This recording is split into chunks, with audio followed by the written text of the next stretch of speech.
Sungguh-sungguh Allah sangat ridho ketika seorang hamba itu makan makan ketika sesuap nasi dia muji Allah, ketika minum seteguk nasi dia muji Allah. Itu kalau orang diridhoni Allah itu wali betul. Itu untuk jadi wali itu gampang, kamu makan ridho, kamu ninjak buminya Allah ridho seneng, kamu hidup keseharian aman seneng. Nah ini supaya sampean kita semua ngaji betapa panduan Rasulullah untuk menggapai ridho Allah itu banyak yang keseharian sekali. Saking kesehariannya banyak dalam hadis dan itu sahih. Nabi menyebut hal-hal yang keseharian. Hatta ma tas'alu fi imra'atika, kamu punya uang kemudian istri kamu bisa makan, itu ibadah.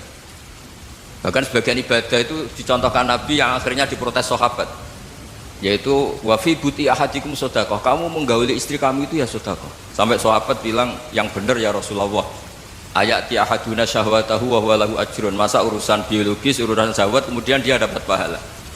Nabi menjawab, alaysa law wada'aha fi haramin akana alaihi wisrun, bagaimana kalau dia meletakkan ke yang tidak benar, itu kan dosa.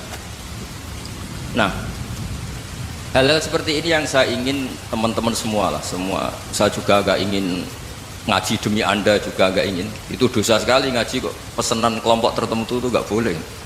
Islam itu untuk semua. Jadi ya cuma karena di depan saya jenengan ya seakan-akan jenengan korbannya.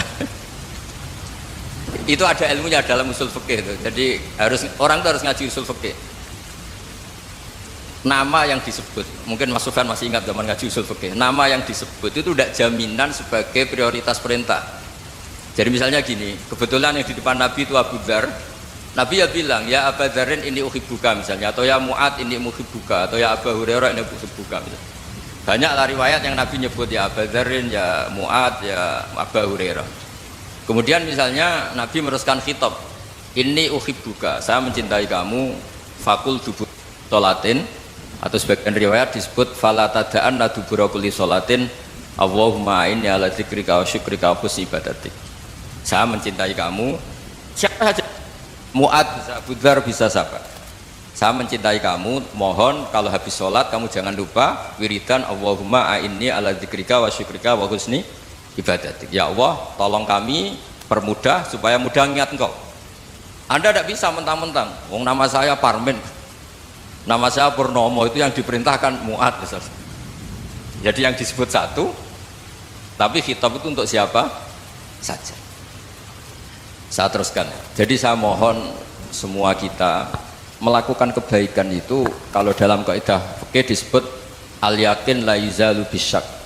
Banyak kebaikan yang kebenarannya itu 100%, tidak punya efek samping ke pihak lain, ke kelompok lain, ke komunitas lain. Itu tadi misalnya Anda makan dan itu murah sekali, hanya butuh satu piring, setiap punyaan kamu muji Allah, setiap minum kamu muji Allah. Itu redaksinya Rasulullah SAW disebut Allah sangat ridho ketika seorang hamba makan kemudian dia memuji Allah, atau minum kemudian dia muji Allah. Logikanya gampang, negara seperti ini yang kamu harapkan bentuknya kayak apa, mertua, ipar, komunitas, tetangga, itu nyata terjadi itu kan belum pasti. Sementara yang mesti terjadi adalah kamu butuh makan, kalau tidak mati, butuh minum, kalau tidak mati, butuh bumi yang nyaman ditempati, kalau tidak kita juga mati. Sebab itu Allah kalau menyebut nikmatnya itu hal-hal yang keseharian. Alladzi at'amahum min ju'. Allah itu siapa? Allah itu yang menciptakan kamu bisa makan, tidak berlebihan. Allah itu yang menciptakan kondisi sosial itu ideal. Zaman Nabi itu ya ada orang munafik, orang-orang pilihan Allah itu juga diuji orang sekelilingnya yang macam-macam. Semua diuji sesuai konteks zaman dan waktu. Nah, tapi ada ibadah-ibadah yang selalu disarankan Nabi. Sampai Nabi itu pernah ditanya, ayul islami khairun ya Rasulullah, Islam terbaik itu gimana? Jawaban Nabi itu unik, kit'amut to'am, Islam terbaik itu ya makan-makan, santai-santai. Ketika Allah menyebut beberapa kebaikan, falak tahamal aqobah wa ma adrokan Allah mal aqobah, terusannya apa? Fakku rokobah, terusannya apa? Au it'amun fi yaumin di masubaya, atau acara makan-makan itu juga Islam. Kenapa? Ya bayangkan kalau tidak ada makanan kita mati kan. Kondisi sosial tidak ideal tuh Anda masih gak apa-apa, tapi kalau Anda tidak makan, Anda tidak minum, Kamu punya istri cerewet masih bisa hidup, punya mertua cerewet masih bisa hidup. Tapi kalau tidak makan bisa mati. Berarti penting mana istri sama makan? Penting mana? Makan. Semoga istri Anda dengar, nanti kamu disuruh makan tapi pulang deh. Itu kalau dibahasakan makan masih memahami. Penting mana nasi satu piring dengan istri? Nggak ada nasi mati, nggak ada istri belum mati. Penting mana? Gak berani jawab kan? Ternyata Anda ada garang kan di depan istri. Jadi saya mohonlah, mungkin Mas Sufyan Sauri tadi yang bisa bantulah teman-teman tuh ngaji yang keseharian saja. Karena kita nyari ridho Allah itu berdasar firman Allah, dan firman Allah itu menyebut keseharian tuh yang gampang. Itu tadi misalnya wa min ayatihi manamukum bil laili wan nahar. Termasuk ayat-ayat Allah itu kamu tidur. Maka dulu itu ada guyonan, ada tokoh Mu'tazilah, kelompok dalam Islam yang berpikir manusia itu bisa menentukan ikhtiarnya sendiri. Karena saya bisa duduk, ingin duduk, ingin berdiri, berdiri. Karena kelompok ini nggak terima kalau semua kehendak Allah, nanti bagaimana kalau semua kehendak Allah kok ada hisab ya, ada sanksi. Lucunya itu dia akhirnya, ini cerita ya, mencintai seorang perempuan cantik sekali. Dan itu dia menjadi ahli sunnah itu oleh hal-hal yang sepele. Karena istrinya cantik, ya namanya suami istri hubungan intim. Terus ditanya, Mas, masih ingin lagi? Masih. Silahkan diulang lagi. Wah ya tidak bisa. Katanya manusia bisa menentukan yang diinginkan. Itu tobat. Itu nggak bisa ditobatkan Mas Sufyan Ats-Tsauri. Orang cantik yang mudah nobatkan orang itu orang cantik. Segampang itu. Akhirnya kita tahu, makanya kalau dalam kitab Hikam itu disebut al-aqil mayyakul madza yaf'alu wa hubi wal ghafil mayyakul madza af'al. Orang yang punya akal karena sadar ini wilayah Allah, semua milik Tuhan, itu dia tiap hari berpikir besok Allah akan melakukan apa terhadap dunia ini. Kamu merencanakan sesuatu, mau plesir ternyata gempa, mau wisata ke Rusia ternyata perang. Kamu tidak pernah tahu apa yang akan terjadi besok. Wa ma tadri nafsum madza taksibu ghadan. Tapi anda semua kita ini sering punya jadwal permanen. Makanya saya kalau diundang siapa saja bisa takdir. Yang jelas Gus ini acara penting. Ya masih acara penting nak pangeran ngersakno piye? Kok ape dadi pangeran ya? Kamu kok mau jadi Tuhan? Itu kadang ya kiai. Penting Gus acara ini jenengan harus memastikan bisa. Loh kamu itu yang ngajarin tauhid, sesuatu itu biadillah kok bilang-bilang apa pasti. Kalau terus tak tobatkan kamu kata saya. Ya kalau gitu Gus bilang insya Allah. Wah itu hati saya, fisik saya, roh saya sudah bilang insya Allah. Nggak usah kamu latih kata saya. Nah hal-hal tauhid keseharian itu gampang sebetulnya. Wal ghafil yaqulu madza af'al. Tapi orang yang lupa Allah dia setiap hari bilang besok apa? Kita bisa melakukan apa? Seakan-akan dia itu aktor, dia penting, dia subjek permanen, dia. Padahal kita ini hanya objek kehendak Allah Subhanahu wa taala. Karena kita yakin sesuatu yang terjadi di alam raya ini kita tidak bisa apa-apa. Makanya saya sering ngaji, sering bilang saya, ketika Anda mensifati Allah, dia yang menghidupkan.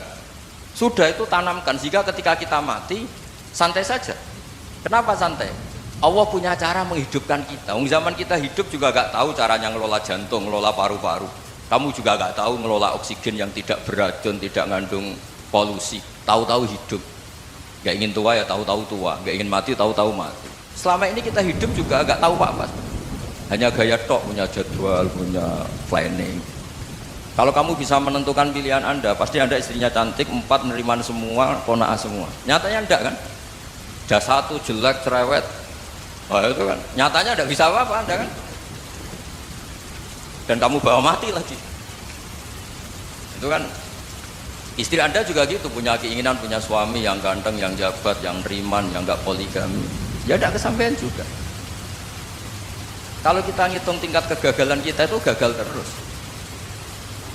Ya kan? Nah, terus ingat Allah, madza yaf'alu wa bi. Orang yang punya akal selalu berpikir Allah itu menghendaki apa terhadap saya. Dong sama-sama orang melihat orang yang serius. Itu kata Anda itu pemikir berat, serius. Senang punya tokoh yang merengut karena kamu anggap serius. Tapi sebagian orang anggap orang yang serius itu wong merengut, wong masam, wong muka kok ditekuk. Jadi sama Itu hati ya muqallibal qulub tsabbit qalbi ala dini, karena kita nggak tahu cara berpikir kita tentang orang lain, tentang sekeliling kita. Misalnya kita orang baik yang jenis merumat fakir miskin, ada orang bangun masjid mewah itu janggal. Apa artinya masjid mewah kalau banyak orang kelaparan? Tapi kalau yang jenis pendidikan, apa artinya masjid mewah kalau tidak bisa ngaji? Nanti yang jenis infrastruktur, apa artinya ini kalau semuanya punya sudut pandang yang berbeda-beda. Dan Islam mengapresiasi semua kebaikan. Tapi katakan semua kebaikan itu adalah kehendak Allah Subhanahu wa taala. Karena apapun baik Anda itu pakai fasilitas yang diberikan oleh Allah Subhanahu wa taala. Sehingga ini yang disebut qulillah tsummadarhum fi khawdihim yal'abun. Ya, kembali tadi ke tema-tema bahwa keseharian Anda ini sudah Islami. Saat Anda tidak bisa melakukan apa saja. Saya sering ada jenazah, biasanya kalau tetangga meninggal saya sering disuruh ngelepas. Saya bilang orang ini baik karena sering ngelamun di rumah, sering nganggur di rumah. Ditanya sama anaknya, kenapa Gus nganggur baik? Ya kalau dia nganggur artinya juga gak berbuat sesuatu yang maksiat kan? Ya kan, orang nganggur di rumahnya ya tidak bunuh orang, tidak maling, tidak korupsi, ya namanya nganggur di rumah. Lah cuma istri cara pandang nganggur gak menghasilkan uang itu, tapi juga gak menghasilkan kriminal kan? Jadi sebenarnya Islam itu, makanya kalau sampai ngaji usul fikih itu ada kitab usul fikih namanya Lubul Usul, itu terkenal sekali di pesantren itu. Itu kalau ngapresiasi keseharian itu luar biasa. Izma min mubahin illa wa yatahaqqaqu bihi tarku haramimma. Karena keseharian yang mubah saat Anda lakukan itu ada kehebatan yang luar biasa, yaitu meninggalkan haram. Makanya dulu banyak orang-orang alim ketemu temannya itu guyon sampai semalaman. Itu biasanya yang semangat Islam itu, kiai kok tidak tahajud, kiai kok tidak witir. Orang yang sedang mapan uangnya banyak, malam itu tidak kelayaban itu sudah luar biasa. Melawan nafsu supaya tidak maksiat itu sudah luar biasa. Supaya lupa guyon sama temannya semalaman sampai subuh. Gejlok-gejlokan ngenang zaman miskin, zaman kuliah nggak jelas, zaman apa. Melihatnya jangan tarkut tahajud. Seperti ini meninggalkan tahajud, tapi meninggalkannya ini talkul muharramat. Jadi kayak apa hebatnya? Sehingga Imam Ghazali punya riwayat yang agak unik. Hatta takuna ibadatu akhiri hadil ummah iku an-naum. Sehingga suatu saat ibadah terbaik umat ini itu tidur. Itu kan riwayat kontroversi. Ketika Imam Ghazali ditanya, kenapa iya? Kenapa kamu mulai keluar dari rumah itu sudah banyak maksiat, melihat perempuan yang enggak mahram, melihat fenomena. Tapi kalau kamu tidur itu enggak melihat apa-apa. Tapi juga kamu jangan menganggap tidur itu ibadah betul. Saatnya melakukan fardu ain malah masih tidur. Tapi itu sudut pandang yang menjadikan kita Islam itu gampang. Jadi saat Anda tidak bisa aktivitas apa-apa, misalnya ada beberapa orang yang lumpuh. Lumpuh itu memang nggak bisa Jumatan, nggak bisa ibadah, tapi dia juga nggak bisa maksiat.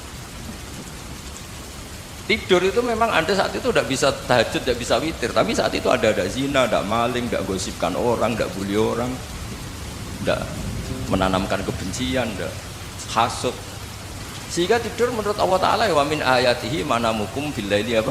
Wanahar. Karena di tidur itu selain ada unsur istirahat, jaga stamina, juga ada unsur meninggalkan beberapa keburukan. Nah saya mohon ibadah yang keseharian ini kita jaga. Supaya kita semua baca ayat itu fase itu tertanam di hati. Allah itu siapa? Alladzi at'amahum min ju'i wa amanahum min khauf. Dan Allah kalau cerita di Quran itu anna sababnal ma'a sabba tsumma syaqaqnal ardha wa syaqqa fa ambatna fiha habba wa inaba wa qadba wa zaituna wa nakhla wa hada'iqa hulba. Kamu tahu saya ini siapa, kata Allah?